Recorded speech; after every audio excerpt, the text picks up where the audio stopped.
This update is going to be a major change. It's going to change Ghost Hunt forever. It's going to be the biggest update that has been...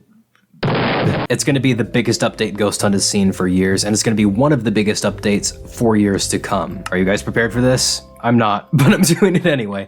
We're going to finish the basement, so be prepared for that. Now, as you can see, we've got a bunch of things to do. Well, now you can see it because I finally moved my notepad. We got a bunch of things to do. I don't know if I'll get to all of them, so I moved the less important stuff to the bottom as usual. Hang on a second, let me brighten things up. Okay, as you can see, I've done some work in the basement off camera.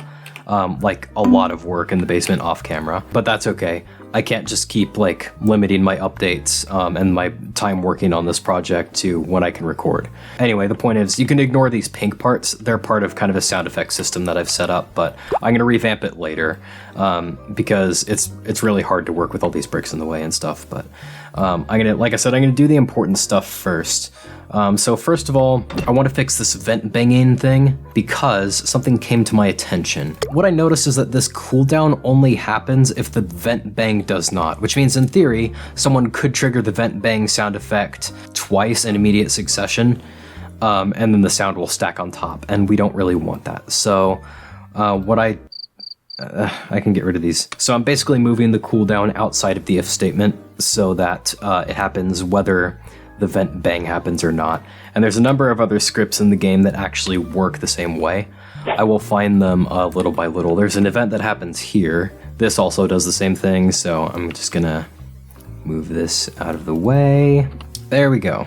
So there's the first couple of things fixed that need fixed. I lied, there is actually one more thing that we need to change that has the same problem. Take that out of there, get rid of the else. This isn't terribly important, but I want to do it anyway. Like I said, I'm gonna do the important stuff first. All right, so now we've got the first thing done. Aha, add patrolling ghosts. This is gonna be a huge thing that this update is gonna introduce. So up until recently, I haven't known how to do anything involving like humanoid pathfinding or making NPCs actually walk. Even Billy Collins in the morgue, the doctor guy who chases you in the morgue, he's not actually a humanoid. He's literally just a series of parts that are welded together with like a body position. I can't even remember how it works, but it's not technically an NPC. That's all I know. So I have created, what is this? I think it's just called, yeah, pathfinding. I've created this little kind of testing area to test the capabilities of ghosts that can wander freely. So here, for example, we've got, well, you can't see him right now. This is the older version of him. He's right here. Let me just show you what happens if I run this. So we've got all these different points, and every once in a while, there he is. The ghost will appear as he's walking to these different points, which is fantastic. So if you couldn't notice already, this basically simulates the layout of the basement. I'm kind of wondering why he's stopping. I don't know if that's, I can't remember if that's intentional or not. I think it is. I don't know, but I feel like maybe he waits a little bit too long.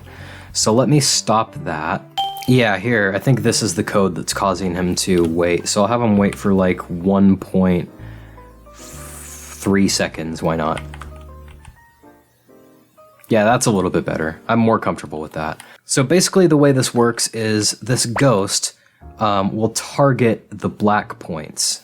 So a 1 by 1, on a constant loop, it will randomly select one of these points to walk to, and it will walk to that point. It will basically calculate a path to walk to that point. And then a separate script has him appearing and disappearing randomly. So I'm gonna have this in the basement, but the appearing is not gonna be nearly as constant and frequent as it is in this. So I need this whole entire system is what I need. So let me see, are these grouped? Oh my gosh, why would they be locked? Okay. Right, so I'm going to copy the basement path in first. Yeah, here we go. So here's basement path. And I want to make that a model so I can kind of see things better. So this obviously is going to be right in the middle here. I'm gonna move the spawn point a little bit this way. And I'm just gonna move these paces, as I called them. They're kind of the waypoints. I'm just gonna move them into the model and get rid of the folder. Basement path 1. So this is gonna be, there's gonna be one ghost in each of the like sections for the basement, and this is gonna be the first one. I'll put a script in here just to hide all of these. Actually no I won't, because the more scripts I have, the more processing the game does. I mean, it wouldn't add much to processing, it would just add more to startup, but the point is, I don't really need to see them anymore. So now that I've got that, I can grab my ghost. I'll have him start like right by these pipes here. That will kind of, actually no, I'll have him start like kind of by this fuse box here. That will mark the area where he will start off his patrol. All right, so now I don't think I need this pathfinding script anymore, so I'm just gonna get rid of that. Where it refers to, yeah, here we go. Basement path 1. Actually, you know what I could do? And I think I will, as I'm just gonna group, where's my, oh no, I need to move I do need to see those still.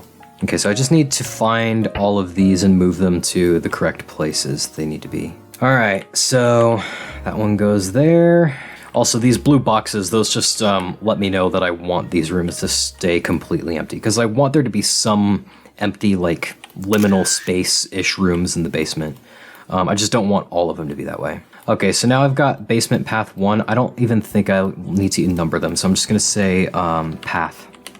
Because what I'm gonna do is I'm gonna take this, and I'm gonna take ghost 3, and I'm gonna group them, so this can all be self-contained, which will make it easier to script. So what I need to do is say, where's pathfinding? Yeah, I need to get rid of this. Script.parent.parent.path.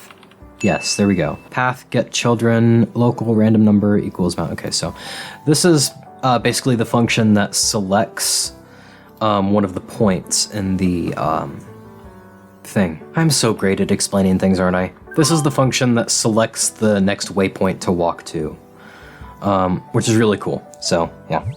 So now I think what I'll do for now is I'll disable this appearing script, and I'll just make the ghost visible just so I can see, except for his humanoid report, just so I can see if this is working right.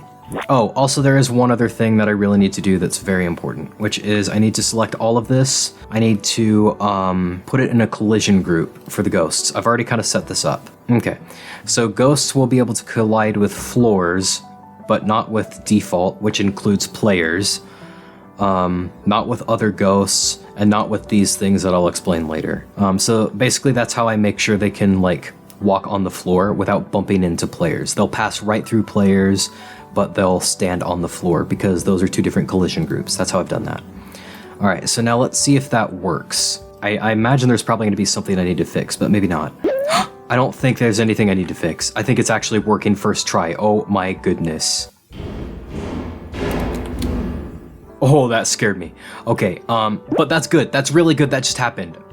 Because now I've discovered I need to add a couple more bits of code to some of the stuff that we're working with. So first of all, I'm gonna go ahead and make this guy completely invisible again, and I'm gonna modify the appearing so that, let's say, how often do I want this? So basically the way this works, I should explain this first. Every as of right now, I'm gonna change this. Every 2 seconds, it rolls a dice, which has a 1 in 3 possibility of making him appear. If that dice lands on 1, then he'll appear for 3 seconds and then disappear again. So I'm wondering, I'm gonna say wait every 60 seconds times 3. I want it to be like slightly rare, but not terribly rare. So just nice middle ground between like really rare and really common. I'm making 0 sense right now, but don't judge me. My headphones are so creaky. Oh, stop creaking. They need WD-40 or something. So every 3 minutes, he has a 1 in 3 chance of appearing. Seems reasonable. So this trigger, right now, it's just if something touches it. It doesn't matter what that something is. So I'm going to open something. I promise. I'm going to finish the sentence. Here we are. I'm going to open my handy dandy Roblox scripting library, which I've just started. It's a notepad file. Well, technically it's a Lua file I keep on my computer with commonly used little mechanisms. So what I'm gonna do here, I don't think I need the untouched actually. I just need this part.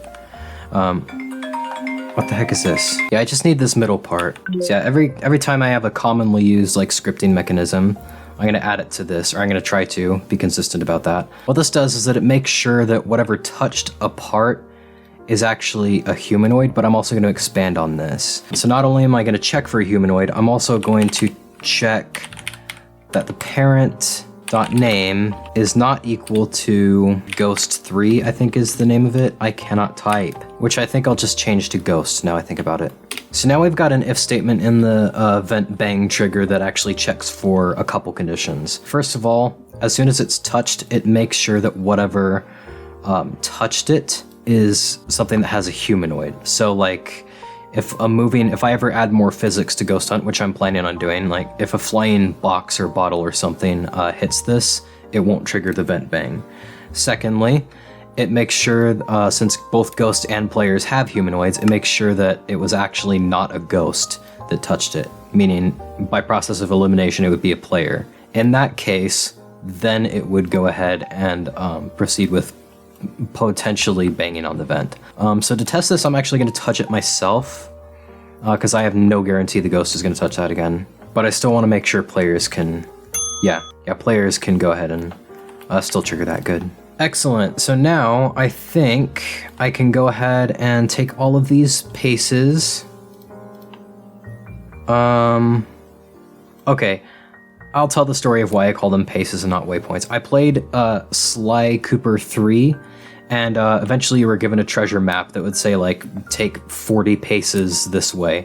And every time you would, it would leave, like, these black dots on the ground. And that helped me wrap my head around pathfinding for some reason. So that's why I call them paces. It just fascinated me. But I'm going to turn them invisible now, because I don't think I really need them to be seen. Patrolling basement ghost. Rolls right off the tongue. And I'm going to move this over to the other, well, I'm not actually going to move, I'm going to duplicate it over to the other section, right about here, instantly regretting making my paces invisible. Yeah, that looks good. So now we've got two ghosts in the basement that constantly wander the halls of this basement. But there is one issue with this, which is that these pink parts I mentioned, I don't think I'm really going to bother fixing this right now because, like I said in the intro, I'm going to rework these later. So basically what these do is it's a whole network of like triggers, and these triggers will potentially, when a player touches them, it will potentially activate a sound effect that's like distant tapping in the basement. But the idea is it's never around another player, which gives the impression that there's something that you just cannot find in the basement. There's something else down there with you. You don't know what it is. It's constantly tapping on the walls and stuff, and it's always evading you, which is really creepy. And sometimes it might even sound like it's following you, which is really creepy, but it's kind of ruined by how inefficient this process is. Because basically once someone steps on the purple parts, it goes to a correspond. Never mind. I'm going to explain this later when I actually decide to revamp this. But either way, we've got our patrolling ghosts. So that is one of the biggest things that we've needed to do on this list. I was anticipating that to have a lot of debugging, but now we get to do something that doesn't involve code at all, but is still important. Oh yeah, by the way, I decided to finally make the ceiling a little bit smaller because I think that's more realistic. Not smaller, but lower. You get my point. Okay. So what I notice here is that we've got this room with these stairs, which I hate. I don't hate the room. The room's fine. I hate making stairs on Roblox. It's always a hassle to get the height right, to get the steps. It's just a pain, trust me. But the point is, I realize there should be guardrails here because realistically, I think they would probably want to avoid someone like texting. They didn't have texting when the asylum was abandoned, but maybe reading a paper or something and accidentally walking too far off onto this, or you know, someone deciding to see what happens if they like put someone in a wheelchair and just like sling them down here just for the fun of it. There'd be guardrails to prevent that. What is wrong with my mind? I'm gonna start with some cylinders. These are gonna be the corroded metal. That's not material. Anchored, yes. I think I can model all of this just in Roblox, to be honest. I don't think I'll need Blender for any of this. I think it should be about this wide. I think it'll be about that tall. That's about the tall of like a Robloxian's wrist. Now here's gonna be the tricky part. I'm going to need to make some corners. Actually, I'm gonna do that before I duplicate it. It's actually not gonna be that tricky, to be honest. So I'm gonna spawn in a wedge, basically. So I'm gonna take this wedge, I'm gonna size it down Help me work with it a little. Right there. Okay. So I want this to be the same like diameter or whatever as this. And that I think is the height I want. I'm gonna move this down. I'm still in the habit of saving my progress. Yes, that did it. It looks like bamboo. I think it's also facing the wrong way. This, honestly, I'm gonna separate this. I know I just made it, but I'm gonna make this something that will be more interchangeable. Yeah, I'm still in the habit of saving right before every union operation because back in the day, it was very common for making a union to crash your entire Roblox studio. Oh, flip. I actually need to make this a little bit like taller. Okay, is that good? Not really. Okay, I'm gonna, what did I do? I'm just gonna spawn in an entirely new, actually, finally that's done. I can now just make this a union. Actually, before I make it a union, I'm gonna duplicate just one of these. I'm gonna separate all this again, and now I've got a cylinder that perfectly fits. I'm gonna move this down, move this back, move this up. Oh, that was satisfying. So I think I want there to be like 2 of these. I think I said that before. I don't care if I'm repeating myself. Oh, we're only on like the first thing on the list. Well, not the first thing, but you know, we're not far into the list at all. And before I do that, I should actually I should duplicate both of these, not the wall. And now I can move these here like this. I don't know why I said these. It's a very singular thing. Make it a little bit thinner, maybe a little higher, I guess. I don't know. Maybe I should have like Googled an image of a guardrail. I remember like when I was a kid, I used to like see guardrails like this and like swing underneath them because I was impulsive and I still am. But the point is, I think this should be a little bit lower. Yeah, that looks good. Just like that. I'm not gonna mess with it anymore. Okay. The thing is, it looks so narrow. I mean, where's my dummy? You know what? I'm probably just, it's something. I've gone from nothing to something. I'm probably just gonna fix it later, I guess. Yeah, I think this is a bit better. I should have brought the dummy in like entirely sooner than I did. Okay. What is going on there? That is not happening. I absolutely hate making corner pieces of anything. It's always a pain. It never works right. There we go. Ugh, awful. That took like 20 minutes just to make this. Okay, I've gone from nothing to something that's good enough. I think one of my problems is the staircase also is a little bit too wide. I can fix that later if I want.